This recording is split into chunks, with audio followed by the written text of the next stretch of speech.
我们的影片比较小众，所以比较难有流量带来的业配和广告收入，所以如果希望赞助我们，不论金额的大小都可以捐给我们哦。你可以扫描 QR code， 或者是看下方的资讯栏，有玉山银行和 PayPal 的账号，可以方便您使用。谢谢你啦，拜拜。再来，我想要比较一下，我比较喜欢用这一本教材而不是 B 教材的原因。我们来看一下它安排难度的顺序。它一开始先是左右手交互出现，而且是从中央位置的拇指最有力的拇指开始，慢慢的往上下扩张。所以这里一开始是拇指，接着它慢慢出现到第二指，然后第三指，左手也是这样子。所以它对小朋友的肌肉来讲，不会一开始就负荷太重。可以先在学拇指的时候就已经学会左右手要怎么控制，手的肌肉还没有被训练起来的状况，它是非常友善的。然后在这种比较简单友善的状况里面，它就先让大家可以认识符号。小朋友的话有可能是1周1页，大人的话1周可能就可以到2页3页都没有问题。另外就是我刚刚跟大家讲的，它是从中央都开始教，这个非常重要，因为 B 教材的它教的音域会太跳动，所以在练习新歌的时候，同时还要适应那个谱上的新音域。这一本教材它集中在这个音域，然后接着慢慢的延伸。B 教材它会在这个音域，然后又跳到其他音域。然后这一本教材它从前面的是双手交替出现，接着它出现双手同时出现了，可是它的其中一只手会只有单音而已，所以它是非常循序渐进的来增加难度。你们看哦，这里都是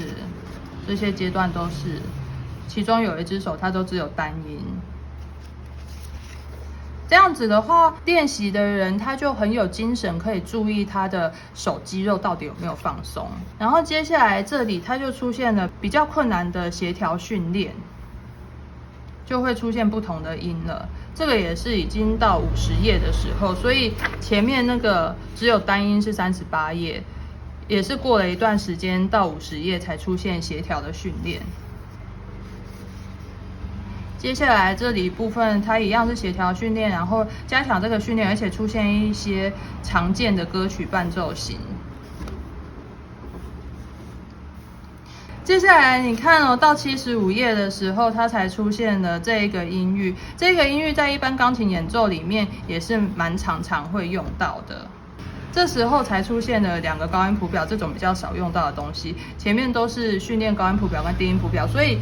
大家在学的时候已经适应这件事情，没有难度很久了。接下来出现这个，而且没有出现很多，而且又是双手同音。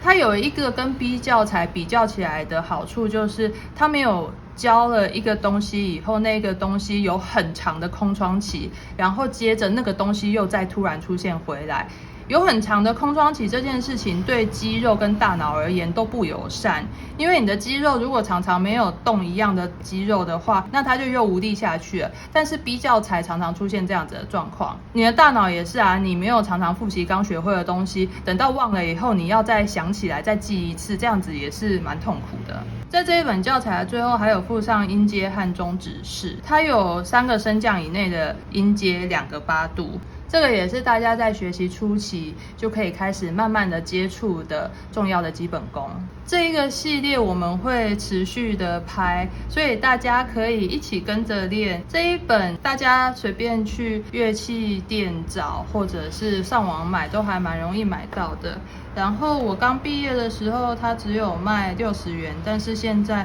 卖了120元。等于是变成2倍，但是不知道大家薪水有没有增加2倍呢？物价涨了，但是薪水却没有涨，因此我很带着怨气的想要跟大家抱怨。可是这本谱我是大概5、6年前买的吧，那时候就是120了，到现在也还是120。其实它这5、6年来也没有涨所以我觉得这一本谱真的怎么那么好心又好用啊，好厉害哦！我们补充一下 B 教本的教学的逻辑，应该是希望大家先多认高音谱记号，先不要认低音谱记号，所以它就一串都是高音谱，然后这里还是高音谱，像这里它是高音谱记号，然后是用左手弹高的。它其实逻辑就是想要让大家先认高音谱记号，然后这里还是高音谱记号，右手就往上移上去了。但是我觉得就认了低音谱记号，然后从中央哆的位置上下延伸，像这样子的话，对小朋友来讲好像通常不会造成困难。我们再继续看一下。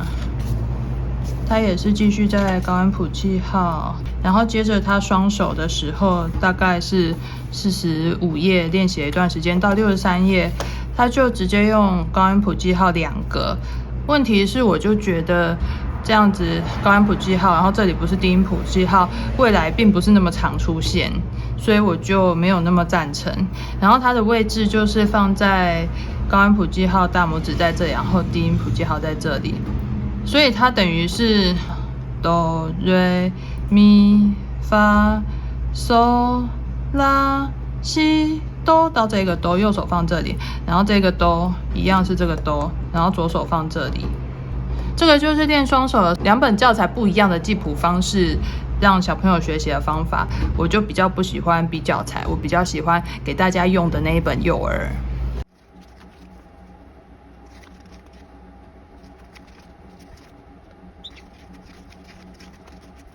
希望可以帮助大家学得正确，弹得开心。我们下次再见喽，拜拜。